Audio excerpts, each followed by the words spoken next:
buri kantu byamurenze araturika ararira ubwo yari mu kiganiro. Yavuze ko yababajwe cyane no kuba yaratawe muri yombi, nyamara abamufungishije n'ubundi ari uko babonaga ko afitiye umuryango we akamaro cyane, kubera ko ari guhatanira gusubiza agaciro abakamuhaye ari bo babyeyi be, cyangwa akavuga ko ari we wishyura amashuri na kaminuza mu bana bavukana, ndetse kandi ko buri kintu cyose gikenerwa iwabo mu muryango ari we giturukaho kandi ari we ugitanga. Gusa ibi bibaye nyuma y'uko afunzwe, ndetse ubushinjacyaha n'ubugenzacyaha RIB bukamuta muri yombi bumushinja ko yafungiranye umukobwa mu nzu, bivugwa ko ngo yari yaje kumusura kugira ngo baganire ku bya bizinesi zikorerwa ku mbuga nkoranyambaga. Gusa ngo hari ibyo bataje kumvikanaho, biba ngombwa yuko abasaba amafaranga yabahaye nk'itike bakoresha, bamubwira ko ntayo bafite, ndetse na fanta yabakirije mu gihe bageraga aho ngaho yashatse kuzibishyuza, birangira bayabuze abafungirana mu nzu. Icyo gihe yarafunzwe. Ndahiro Tycoon yatanze ikiganiro avuga ko umusitari atari umuntu kimwe n'abandi bose, ko icyaha cyose kibarijwe ku musitari bagishyiramo imbaraga nyinshi, bigafatwa nk'aho umusitari atari umuntu. Nyamara Ndahiro Tycoon nawe ubwe yivugiye ko ibi bintu bikorerwa abasitari bikwiye koroshywa, ndetse kandi ko no kuba wamuha interview atari muhe uba umugiriye, ko ibi ngibi nabyo mugomba kubitekereza. Avuga ko kandi umuhanzi cyangwa icyamamare runaka ari umuntu uvuga ijambo rikijyana, ko ibyo bakorera umuturage uwo ari we wese batagomba kubikorera n'umuhanzi muri rusange. Baratunaniza mwana, baratunaniza, ariko ikintu cyonyine mwana kizagumya kibatungura ni uburyo mutunaniza tugagumiza tukabikora, kandi barusha kubaho neza mwana. Baratunaniza abo baniga mwana,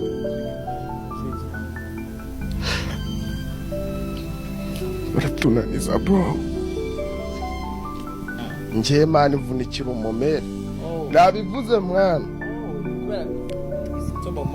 Ni nacyo kintu nsaba Imana, nkabwira Imana ati Imana, abo baniga barwaniriye nta kintu bafite,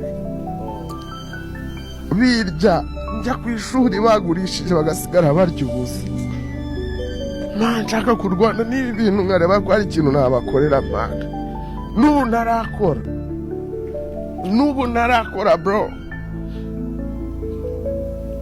Niba njya umva umuntu avuga ati niwe cyizere cy'umuryango, ni njyewe. Muri famiye bazi wabikoze nkanjye, ni njyewe. Njye wishura amashuri, kaminuza, amapirimeri n'amasegonderi. Njye wishyura abahinzi, ababyeyi banjye barashaje, ni njye. Byose ni njye. Ukabura mfunze Mana, kugurya ibara ubugurya ro, ukabura mfunze. Nibyo ndi mu mafuti, ariko ntago igihugu cyacu mwana ari cyiza fo. Reka kuba umusanise mbivemo binge, binge kuki nyine ku musani biba bikomeye. Mpinge njye mu bworozi ntabwo nshoboye, na diporome yanjye irahari iraryamye, nzikoresha ikizi si bubizi se.